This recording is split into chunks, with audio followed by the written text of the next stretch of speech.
हिमालय के बर्फीले मुश्किल पहाड़ों पर अब ट्रेन से जाना संभव हो रहा है। हिमालय के बड़े पहाड़ों को काटकर अब कश्मीर तक ट्रेन से पहुंचा जा सकता है और भारत के हिमालय रीजन्स में और भी रेलवे सेक्शन का काम चल रहा है। और लद्दाख भी हिमालय रीजन में बसा हुआ एक मुश्किल भूभाग्य है, जहां पर गाड़ी से पहुंचना भी मुश्किल हो जाता है, लेकिन अब वहां पर भी ट्रेन से पहुंचा जा सकेगा।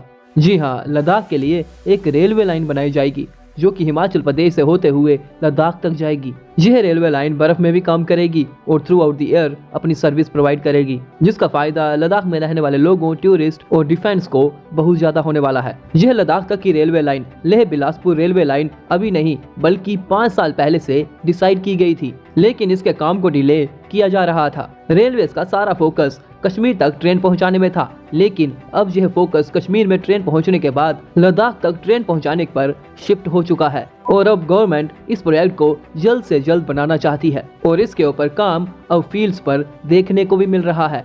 तो चलिए दोस्तों, आज हम इस वीडियो में भानुपल्ली बिलासपुर मनाली लेह रेलवे लाइन के बारे में चर्चा करेंगे और इस प्रोजेक्ट की डिटेल्स, अपडेट्स और इसके फ्यूचर को समझने की कोशिश करेंगे।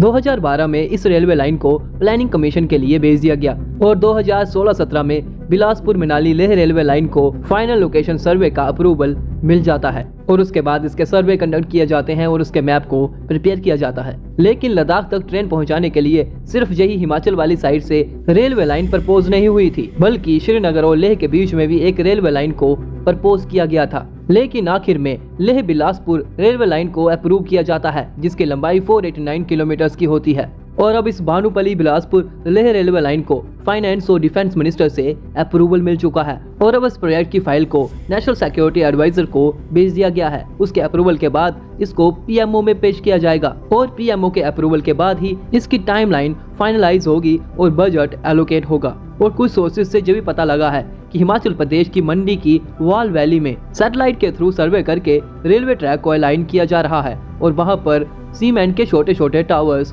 बनाए जा रहे हैं, जिसको देख के वहां के लोगों में काफी उत्साह देखने को मिला। यह रेलवे ट्रैक अलाइनमेंट कहां पे की जा रही है, इसका पूरा पता हमें तब लगेगा जब हम इस प्रोजेक्ट के रूट और इसकी डिटेल्स को समझेंगे। यह रेलवे लाइन भानुपल्ली, जो कि हिमाचल प्रदेश के बॉर्डर के साथ पंजाब में स्थित है, वहां से ये शुरू होगी और बिलासपुर, मंडी, मनाली, उपशी और लेह में आके मिलेगी।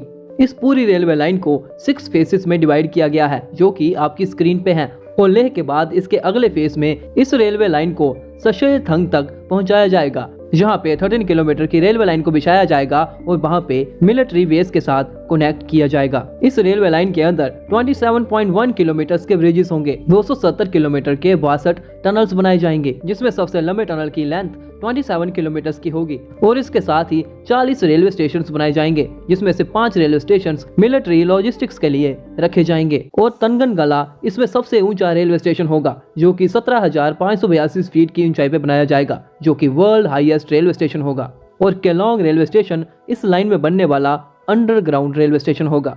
और अभी की बात करें तो इसके फेज 0, जो कि भानुपल्ली से बिलासपुर है, उसका काम चल रहा है।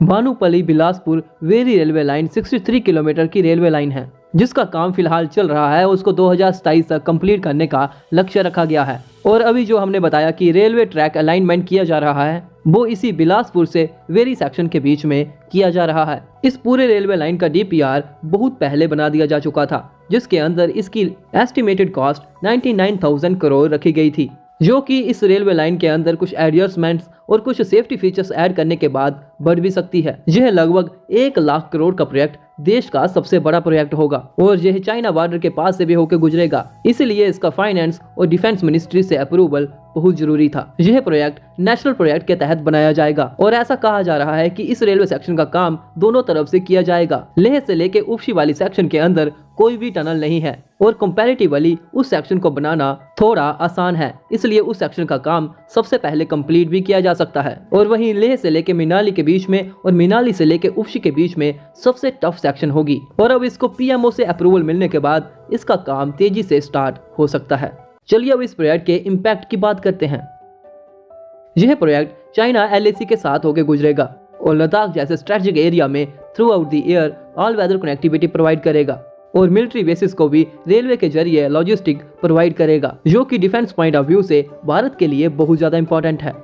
और साथ में ही यह रेलवे लाइन दुनिया की सबसे ऊंची रेलवे लाइन होगी, जो कि टूरिस्ट के लिए सेंटर ऑफ अट्रैक्शन बनेगी। इस रेलवे लाइन को बनाने के लिए 2200 हेक्टेयर लैंड की जरूरत होगी, जिसमें 572 हेक्टेयर फॉरेस्ट लैंड होगी। और इसके जो एनवायरनमेंट कंसर्न होंगे उनको आगे देखा और उसके बाद अप्रूव किया जाएगा। और लद्दाख जैसे रीजन जो कि चाइना के साथ बॉर्डर शेयर करता है, वहाँ पे रेलवे लाइन बनाना भारत के लिए एक मास्टर स्ट्रोक साबित हो सकता है। और इसका काम अगर 2025 में शुरू हो जाता है और जिस हिसाब का ये प्रोजेक्ट है और जिस हिसाब से यूएसएल प्रोजेक्ट को समय लगा है, उस हिसाब से इस प्रोजेक्ट को कम से कम 10 साल का समय तो लगेगा, यानी कि 2035 से इसको पहले बनाना भारत के लिए बहुत ज्यादा मुश्किल है। दोस्तों, आपको क्या लगता है कि यह प्रोजेक्ट कब तक बनेगा? और अगर आपको वीडियो पसंद आई हो तो आप हमारे चैनल को सब्सक्राइब करके हमें सपोर्ट कर सकते हो। हम आपके लिए इससे भी अच्छी वीडियोस लाने की कोशिश करते रहेंगे।